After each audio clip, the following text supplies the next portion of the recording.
I will now hand the floor over to the First Lady of the Democratic Republic of the Congo and global champion for the fight against sexual violence in conflict, Her Excellency Denise Nyakeru Tshisekedi. Excellency.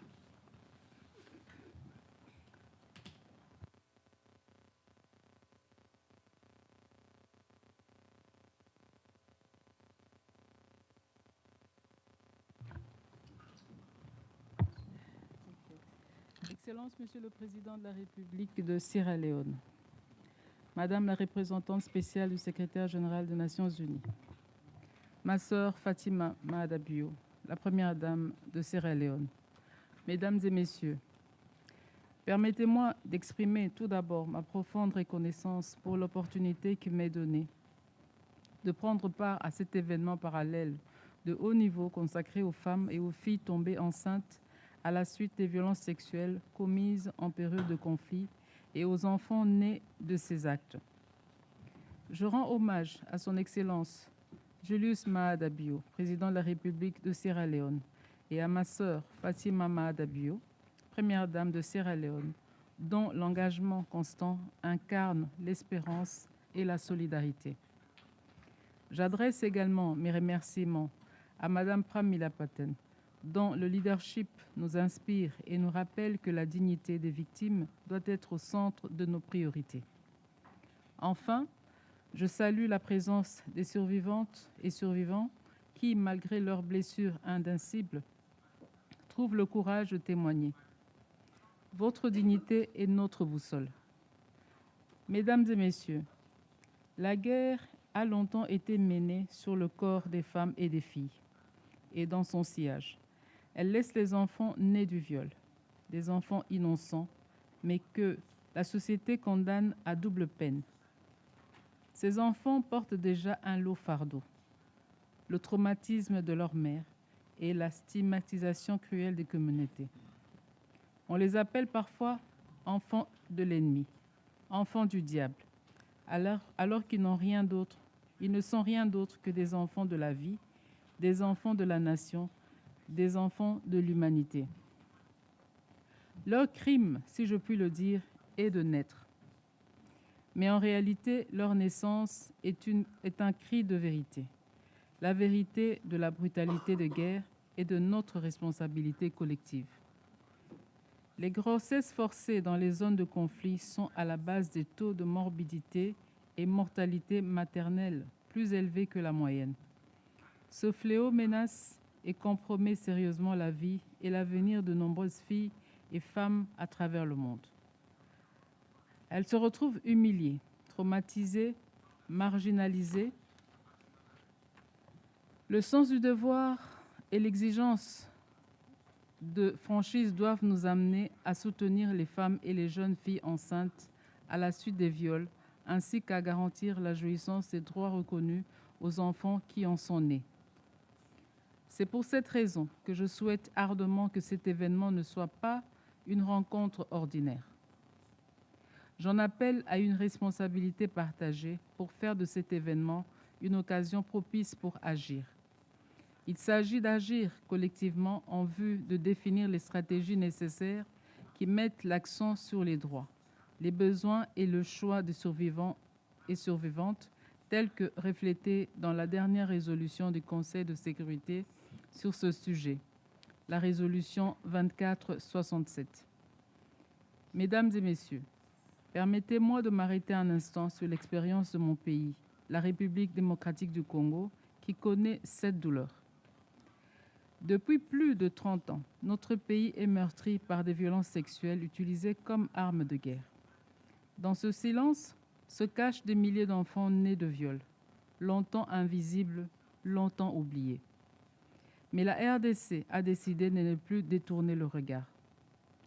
En décembre 2022, nous avons promulgué une loi historique qui reconnaît enfin un statut juridique spécifique pour ces enfants. Pour la première fois, ils ne sont plus à la marge, mais pleinement citoyens congolais, porteurs de droits et protégés par l'État. Parce que rendre justice ne constitue pas seulement à punir les auteurs, mais la justice, c'est aussi réparer et offrir une identité juridique à ces enfants. C'est déjà leur rendre une part de dignité. Le FONAREV, notre Fonds national de réparation, met en œuvre cette volonté politique. Nous avons adopté une stratégie claire. Reconnaître légalement chaque enfant par un acte de naissance. Offrir des soins médicaux et psychologiques adaptés à leurs besoins. Ouvrir les portes de l'école grâce à des bourses et un accompagnement. Et surtout, leur garantir une inclusion sans stigmatisation. Depuis janvier 2025, nous avons recensé 37 599 victimes de violences sexuelles et enfants nés de viols dans plusieurs provinces. Et 1200 mères et enfants ont déjà bénéficié d'un accompagnement concret. Chaque acte de naissance délivré est une victoire.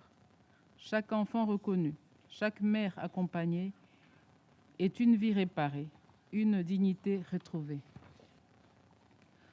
Dans tous les programmes de réparation du FONAREV, les enfants sont privilégiés et placés en priorité. Qu'il s'agisse des soins médicaux, de soutien psychologique, de scolarisation, d'infrastructures collectives ou des mesures urgentes, les enfants passent toujours en premier. Parce que protéger un enfant, c'est protéger l'avenir de notre nation. Ce plan n'est pas seulement une série de mesures techniques, c'est un engagement de justice, de mémoire et de dignité. Il affirme que la guerre ne définira pas l'identité de nos enfants. Il proclame que chaque enfant né de conflit a droit à la vie, à la protection et à la réparation, et ne sera pas abandonné. Mesdames et messieurs, nous savons que la route est encore longue. Ces enfants ne demandent pas notre pitié. Ils demandent leur droit à exister pleinement, sans honte ni rejet. Ils demandent à être aimés, éduqués, protégés. La guerre a tenté de leur voler leur identité. Mais nous, collectivement, nous pouvons leur offrir autre chose. Une identité réparée, une vie digne, un avenir de paix. Je lance ici 3 appels. Premièrement, reconnaissons ensemble les droits de ces enfants par l'adoption et l'endossement des principes que nous représente cet événement. Deuxièmement, investissons dans des solutions concrètes et durables à travers le financement du fonds CRSV Multipartner Trust Fund. Troisièmement, changeons le regard. Cessons de les désigner comme des enfants de la guerre, mais proclamons qu'ils sont les enfants de la vie et de l'humanité. En tant que première dame de la RDC et championne globale des Nations Unies, j'ai fait de cette cause une bataille personnelle. Je ne veux plus qu'une seule jeune fille violée à l'est de mon pays, qu'un seul enfant né dans la guerre se sente abandonné et invisible. Ces enfants nous rappellent que la paix n'est pas seulement l'absence de guerre, mais aussi la capacité de réparer ce que la guerre a brisé.